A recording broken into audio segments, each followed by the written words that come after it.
ሮሜ ምዕራፍ 3 ቁጥር 20 እንደዚህ ይላል። ሮሜ 3:20 ላይ እንደዚህ የሚል ቃል አለ። ስለዚህ ሕግን በመጠበቅ ማንም በእርሱ ፊት ጻድቅ ነው ሊባል አይችልም። ይልቁንም በሕግ አማካኝነት ኃጢአትን እንገነዘባለን። ምን እያለን ነው? ማንም ሰው ሕግን በመጠበቅ በእርሱ ፊት ሊጸድቅ አይችልም። ስለ ጀስቲፊኬሽን ከተወራ፣ ስለ ጽድቅ ከተወራ ማንም በእርሱ ፊት ሊጸድቅ አይችልም። ምን? ሕግን በመጠበቅ። ስለ ሕግ ቀድመን አውርተናል። ወደ 623 የሚያክሉ ሕጎች አሉ። የተፈጥሮ ሕጎች አሉ፣ 10 ትእዛዛቶች አሉ፣ የማህበረሰብ ሕጎች አሉ። ከነዛ መካከል እነሱም በመያዝ ሰው ጸድቃለሁ ጀስቲፋይ ሆናለሁ ካለ ማንም ነው የሚለው የሮሜ ጻፊ ባይዘ ጳውሎስ። ማንም ካለ ማንም ነው ባይዘ። ማንም ሲል ሕጉ የሰጣቸው ለአይሁዳውያን፣ ሕጉ ልጅነት ኪዳን ኤቭሪቲንግ ለአይሁዳውያን ይላል። ግንስ አሕዛብስ? ኧረ ሕጉም ለአሕዛብ አልነበረም።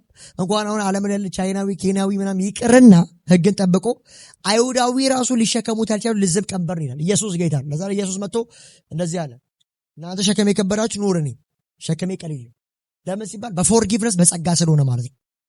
ይህን ካለም በኋላ ማንም ማለት ሕግ የሰጣቸው ረባዮች፣ የአይሁድ ረባዮች፣ አስተማሪዎች፣ አይሁድ ላይ ያሉት ፈሪሳውያን፣ ሰዱቃውያን የሚባሉት ኤቭሪቲንግ እነሱ ራሳቸው ሊጸድቁበት አልቻሉም።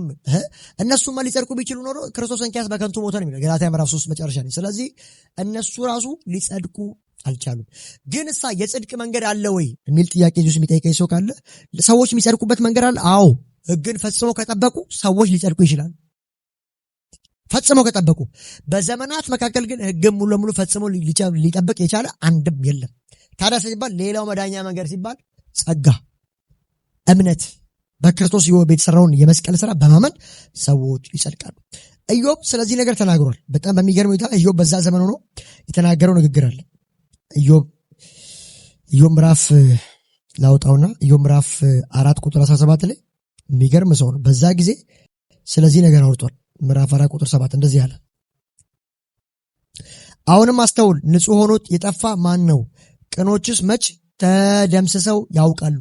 ኢዮብ ምዕራፍ 4 17 ሥጋ ለባሽ ከእግዚአብሔር ይልቅ ጻድቅ ሊሆን አይችልምን? ሰውስ ከፈጣሪ ይልቅ ንጹሕ ሊሆን ይችላልን? ብሎ ሰው ልጅ በራሱ ጽድቅ ሊጸድቅ እንደማይችል ይናገራል። እንደውም ኢዮብ እዚህ ምዕራፍ 9 ቁጥር 2 ላይ የሚመልሰውና ይህን ጥያቄ እንደዚህ ይላል፣ በእርግጥ ነገሩ እንዲህ እንደሆነ አውቃለሁ፣ ነገር ግን ሥጋ ለባሽ በእግዚአብሔር ፊት እንዴት ሊጸድቅ ይችላል? ሥጋ ለባሽ በራሱ ሥራ ሕግ በመጠበቅ በንካና ጥቃ እንዴት ሊጸድቅ ይችላል ብሎ ኢዮብ በዛ ዘመን ሆኖ ኢዮብ ሰዎች በጽድቅና ሕግን በመጠበቅ እንደማይጸድቁ ተናግሯል። ሮሜ ምዕራፍ 3 ላይ ደግሞ ማንም በሕግ ሥራ እንደማይጸድቅ መጽሐፉ ይናገራል። እንደውም ሮሜ እዚህ ምዕራፍ 3 ቁጥር 11 ላይ ስንመጣ መልሶ የሚያወራው ነገር አለ። ሮሜ ምዕራፍ 3 ቁጥር ሮሜ 3:11 ላይ እንደዚህ ይላል። ሮሜ 3:11 አስተዋይ የለም፣ እግዚአብሔርን የሚሻ የለም፣ አንድም የለም። አንድም ማለት ባይዘው ፈሪሳዊ የለም፣ አይሁድ የለም። በዚህ ምድር ላይ ያለ ፍጥረት የሚባለው ሁሉ አስተዋይ የለም። እሺ አንድም እንኳ ኦኬ፣ ሁሉም ተሳስተዋል፣ በአንድነት የማይጠቅሙ ሆነዋል፣ በጎ የሚያደርግ ማንም የለም፣ አንድስ እንኳ።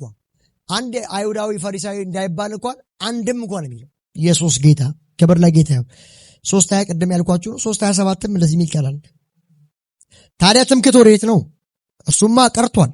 በየትኛው ሕግ? በሥራ ሕግ ነው?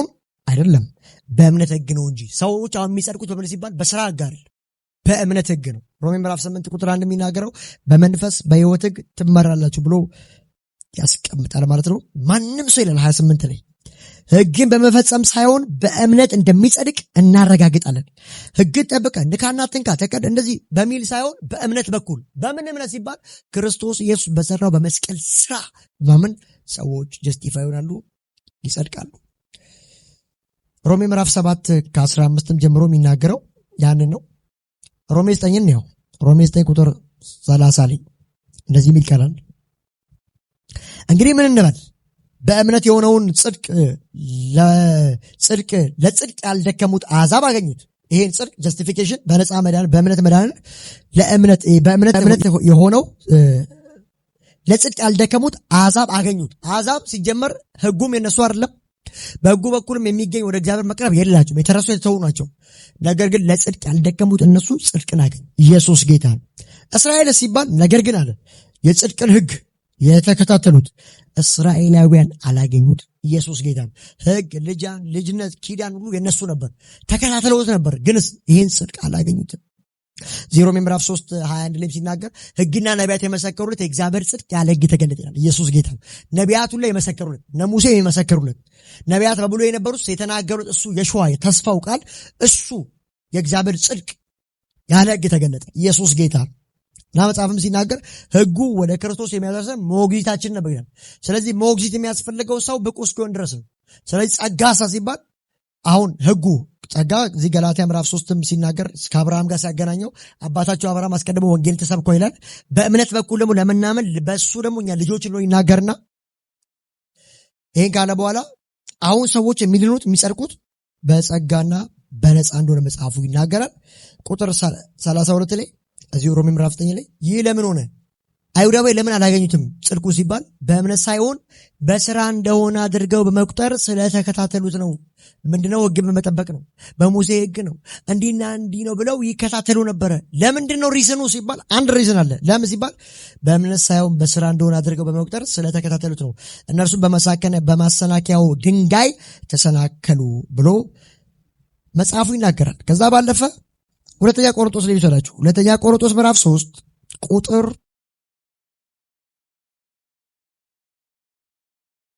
ሁለተኛ ቆሮንቶስ ምዕራፍ 3 ቁጥር 4 ላይ እንደዚህ ይላል፣ በክርስቶስ በኩል በእግዚአብሔር ላይ ያለን እምነት ይህን የመሰለ ነው። ምን ሲባል ብቃታችን ከእግዚአብሔር ነው እንጂ በራሳችን ብቃት ከኛ ነው የምንለው አንዳች ነገር የለም። በእኛ ጽድቅ በእኛም መልካም ስራ የምንለው ነገር የለንም። ታዲያ ብቃታችን ማን ነው ሲባል በመዳን ጉዳይ ራሱ እግዚአብሔር ኢየሱስ ያድናል። ኢየሱስ ጌታ ነው። እዚሁ ከቆሮንቶስ አንወጣ ቁጥር 7 ላይ እንደዚህ ይላል፣ እንግዲህ እስራኤላውያን ከፊቱ ክብር የተነሳ የሙሴን ፊት ትኩር ብለው ማየት እስኪሳናቸው ድረስ ያ ከጊዜ በኋላ የሚያልፈውና በድንጋይ ላይ በፊደል የተቀረጸውን የሞት አገልግሎት በክብር ከመጣ ያ ሕግ ታዲያ የመንፈስ አገልግሎት እንዴት ከዚያ የላቀ ክብር አይኖረውም? ኢየሱስ ጌታ ነው። የመንፈስ አገልግሎት እንዴት ከዚያ የላቀ ክብር አይኖረውም? ሰዎችን የሚኮንነው አገልግሎት ያ ሕጉ የከበረ ከሆነ የሚያጸድቀው አገልግሎት የቱን ያህል ይበልጥ የከበረ ይሁን። እኛ የጸደቅንበት አሁን እምነት የምንለው መታዘዝ እንዴት የከበረ እንደሆነ እናያለን ብሎ መጽሐፉ ይናገራል ማለት ነው። ኢየሱስ ጌታ። ከዛ ባለፈ እዚሁ 14 ላይ ስንወርድ ሁለተኛ ቆሮንቶስ ምዕራፍ 3:14 ላይ ነገር ግን ብሉይ ኪዳን በተነበበ ቁጥር ሁሌም ያ መሸፈኛ እስከ ዛሬ ድረስ ስላልተወገደ ልቦናቸውን እንደደነዘዘ ነው። መሸፈኛውም አሁንም አልተወገደም። የሚወገደው በክርስቶስ ብቻ ነው። ሁሌ አሁን ብሉይ ኪዳን ሲነበብ መሸፈኛው ቁጭ ብሏል። 15 እስከ ዛሬም ድረስ የሙሴ መጽሐፍት በተነበቡ ቁጥር መሸፈኛው ልባቸውን ይሸፍናል። ጋራጅ ነው። 17 ጌታ መንፈስ ነው። የጌታን መንፈስ ባለበት በዚያ ነጻነት አለ። እኛም ሁላችን ባልተሸፈነ ፊት የጌታን ክብር እንደ መስታወት እያንጸባረቅን የእርሱን መልክ እንድንመስል ከክብር ወደ ክብር እንለወጣለን። የሚሆነው መንፈስ ከሆነው ጌታ ነው ብሎ ሁለተኛ ቆሮንቶስ ይህን ይዘጋል። ገላትያ ላይ የተወሰነ ላሳያችሁ። ሰው በሕግ ስራ እንደማይጸድቅ በመልካም ስራ እንደማይጸድቅ መጽሐፍ ቅዱስ በደንብ አስረግጦ ነገር ገላትያ ምዕራፍ 2 ቁጥር 4 ጀምሮ እንደዚህ ይላል፣ ይህ ጉዳይ የተነሳው አንዳንድ ሐሰተኛ ወንድሞች በክርስቶስ ኢየሱስ ያገኘነው ነጻነት ሊሰልሉንና ባሪያ ሊያደርጉ ወደ እኛ ሾልከው በመግባታቸው ነው። እሺ፣ ስለዚህ ሰዎች ለአንድ አፍታ እንኳን አልተገዛንም፣ ይኸውም የወንጌል እውነት ከእናንተ ጋር ጸንቶ እንዲኖር ነው። ምንድን ነው ሲባል ሊያውኩን አንዳንድ ሐሰተኛ ወንድሞች በክርስቶስ ያገኘነው ነጻነት ሊሰልሉና ባሪያዎች ሊያደርጉ ወደኛ ሾልከው ገብተዋል። ሊሰልሉና ባሪያዎች ሊያደርጉ ማለት በጸጋና በእምነት የተገኘው ደህንነት መልሶ በመገረዝ ነው። ክርስቶስ ብቻ በቂ አይደለም፣ ሙሴ መጨመር አለበት ሊሉ የሚችሉ አንዳንድ ሐሰተኛ ወንድሞች መጥተዋል። በሐዋርያት ሥራ ምዕራፍ 13 14 ጉዟቸውም የተከናወነው ይሄ ነው። 15 ላይ ኢየሩሳሌም መጥተው ያን ክላሪፋይ ሲያደርጉ እናያለን። እዚሁ ገላትያ ምዕራፍ 2:14 ላይ እንደዚህ ይላል፣ ተግባራቸው እንደ ወንጌል እውነት አለመሆኑ በተረዳው ጊዜ በሁሉ ፊት ጴጥሮስን እንዲሁ አልኩት፣ አንተ አይሁዳዊ ሆነ በአሕዛብ ስርዓት እንጂ በአይሁድ ስርዓት የማትኖር ታዲያ አሕዛብ የአይሁድን ስርዓት እንዲከተሉ እንዴት አስገድዳቸዋለን? እኛ በትውልዳችን አይሁድ እንጂ ኃጢአተኞች አሕዛብ ያልሆንን ሰው በክርስቶስ ኢየሱስ በማመን እንጂ ሚድነው ሕግ በመጠበቅ እንደማይጸድቅ እናውቃለን። ስለዚህ ሕግን በመጠባበቅ ሳይሆን በክርስቶስ በማመን እንድንጸድቅ ዘንድ እኛም ደግሞ በክርስቶስ ኢየሱስ አምነናል። ሕግን በመጠበቅም ማንም አይጸድቅም ብሎ